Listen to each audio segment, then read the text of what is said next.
मोहतरम हाजरीन, मैं Moinuddin Shaheen, associate professor शोबाई Urdu, सम्राट पृथ्वीराज चौहान, गवर्नमेंट कॉलेज अजमेर, आपसे हम कलाम हूँ। आज हम मशहूर तरक्की पसंद शायर साहिर लुधियानवी के मुताल्लिक़ अपने ख़यालात का इजहार करेंगे। साहिर का असल नाम अब्दुल हई था, लेकिन अदबी दुनिया में वो अपने तखल्लुस साहिर के नाम से मशहूर हुए। साहिर कहते हैं जादूगर को। अगर साहिर की शायरी का हम मुताला करें या उसका तज्जिया करें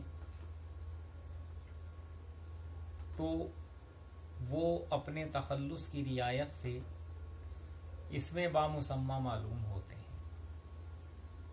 इसमें बामुसम्मा कहते हैं जैसा नाम वैसा काम, यानी साहिर का जैसा नाम था वैसी ही उनकी शायरी थी, वैसा ही उनका तखल्लुस था।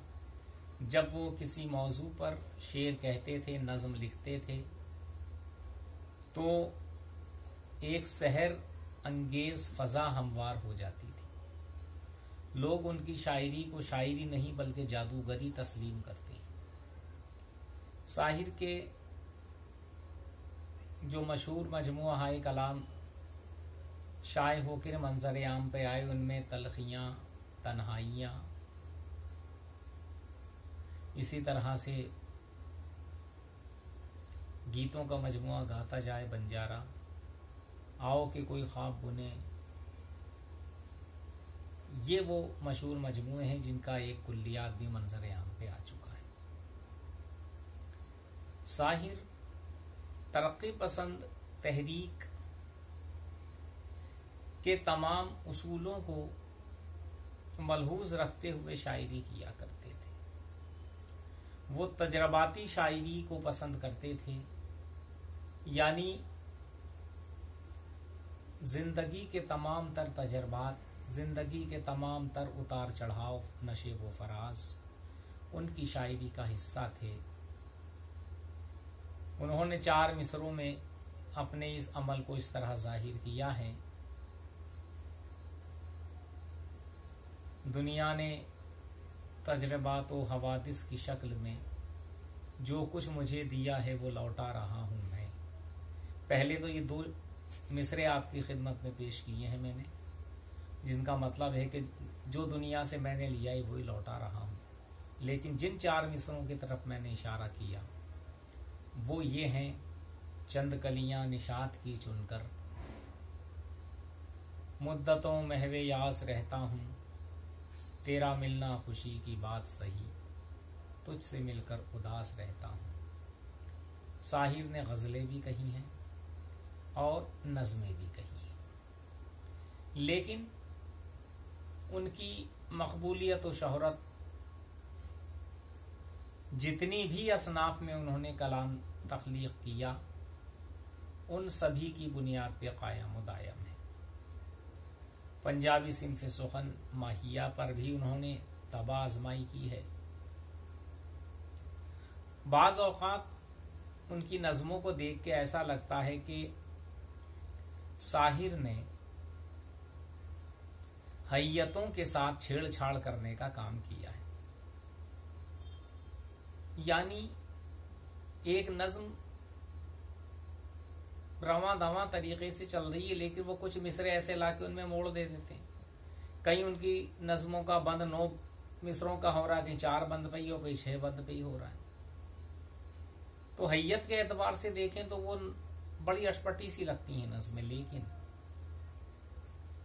वहदत तासुर या इज़हार ख्याल की नौइयत को देखते हुए, सतह को देखते हुए वो कामयाब शायरी करते हैं। साहिर लफ्ज़ों का इस्तेमाल, इस्तिलाहात का इस्तेमाल इस अंदाज में करते हैं कि कितना ही सख्त गिर नक्काद क्यों ना हो, उनकी शायरी की तारीफ किए बगैर नहीं रह सकता। उनकी मशहूर नज़मों में कभी कभी खूबसूरत मोड़, रद्दे अमल, नूर जहां के मज़ार पर, ये वो नज़में हैं जो एक दर्दमंद फजा को, एक कसक, एक तड़प, एक जलन, एक सोजिश को जाहिर करती है। इनमें ज्यादातर नज़में वो हैं जो साहिर की रूदादे हयात मालूम होती है। साहिर की जिंदगी में जो वाकयात रूनुमा हुए उन्हें मलहूज रखते हुए उन्होंने भरपूर किस्म की शायरी की। इसीलिए कहा जाता है कि साहिर का कलाम अपने वक्त की आवाज है, उनके दिल की आवाज है। असरी हिस्सियत उनके कलाम में रक्सा नजर आती है। वो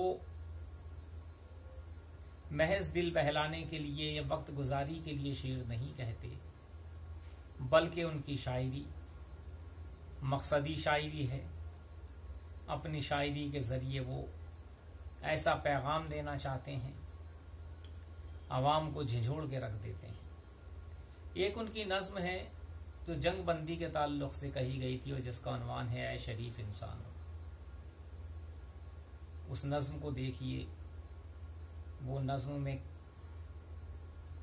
जंग लड़ने वाले फरीकैन को तलकीन की गई है। खून अपना हो या पराया हो, अमने आलम का खून है आखिर। बहुत मशहूर नज्म है। टैंक आगे बढ़े के पीछे हटें, कोक धरती की बांझ होती है। खेत अपने जले के औरों के, जीस्त फाकों से तिल मिलाती है। जंग तो खुद ही एक मसला है, जंग क्या मसलों का हल देगी। आग और खून आज बख्शेगी, भूख और एहतियाज कल देगी।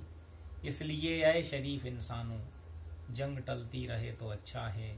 आप और हम सभी के आंगन में शम्मा जलती रहे तो अच्छा है। ये वो नज़्म, इसी किस्म की, इसी कबील की और बहुत सी तरक्की पसंद नज़में हैं जिन्होंने साहिर को साहिर बनाया, जिन पर हम इंशाअल्लाह आइंदा निशस्त में गुफ्तगू करेंगे। आज के लिए इतना ही।